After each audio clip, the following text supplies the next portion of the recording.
Hello everyone, and welcome to today's discussion on a fascinating mental model that has profound implications for our decision-making processes. Today we delve into Charlie Munger's insight on the tendency to underestimate and overestimate. This concept holds a mirror to our cognitive biases and offers a path to more accurate decision-making. As a business professional, a student, or anyone in between, you've likely faced scenarios where you've either underestimated or overestimated.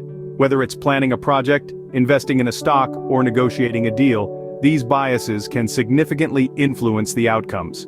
In business and life, understanding this concept is crucial because it shapes our judgments, guides our decision-making, and impacts our success. Yet these biases often go unnoticed, subtly steering our decisions astray.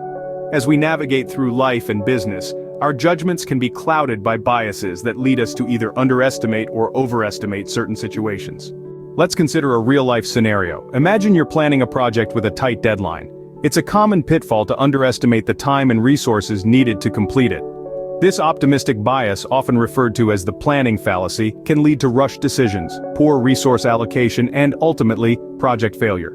You may find yourself scrambling to meet the deadline, compromising the quality of the work, or even failing to deliver on time. This is a classic example of the consequences of underestimation. Switching gears, let's think about investing in the stock market. It's a sphere where overestimation often rears its head. Investors frequently overestimate the potential of a hot stock, driven by the fear of missing out, or FOMO. This fear, coupled with an overconfidence bias, can lead to impulsive decisions. Instead of conducting thorough research and considering the risks, they jump in headfirst, hoping for a quick and significant return. However, the reality is often harsh, leading to overlooked risks and substantial financial losses. It's clear to see how our biases can lead us to underestimate or overestimate in different contexts.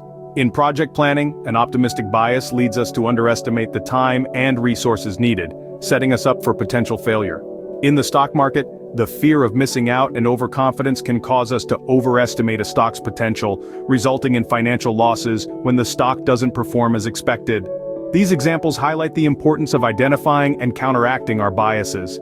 It's crucial to take a step back, question our assumptions, and strive for a more objective evaluation of the situation at hand. By doing so, we can mitigate the risks associated with underestimation and overestimation. In conclusion, the tendency to underestimate and overestimate is a prevalent aspect of our decision-making process. By acknowledging these tendencies and understanding where they might lead us astray, we can make more informed decisions, whether in project planning, investing, or other areas of life and business. The key is to strive for a balanced and realistic perspective. This overestimation can lead to impulsive decisions, overlooking risks, and substantial financial losses. Munger's insight is part of a broader understanding of cognitive biases, mental shortcuts that can distort our perception of reality. These biases can make us underestimate or overestimate situations, leading to less than optimal decisions. When we underestimate, we might overlook crucial factors, dismiss potential risks, and fail to plan adequately. This lack of foresight can result in unexpected challenges and setbacks. Conversely, when we overestimate, we may become overly optimistic, ignoring warning signs and setting ourselves up for disappointment. These tendencies can have serious consequences in both our professional and personal lives. In business, they can lead to project failure, financial losses, and damaged relationships. In our personal lives, they can result in missed opportunities, unfulfilled expectations, and unnecessary stress. So, how can we mitigate these tendencies? The key lies in awareness and challenging our assumptions. We need to recognize when we might be underestimating or overestimating and consciously question our thoughts and beliefs. For instance, let's consider a negotiation scenario. It's common to underestimate the other party's position and overestimate our own bargaining power. However, by challenging these assumptions and striving for a more balanced perspective, we can negotiate more effectively, leading to outcomes that benefit all parties involved. Remember, the power to make informed decisions lies in our hands. The first step is acknowledging our cognitive biases and working towards mitigating their impact. By consciously challenging these assumptions, we can engage in more realistic negotiations, fostering mutually beneficial outcomes.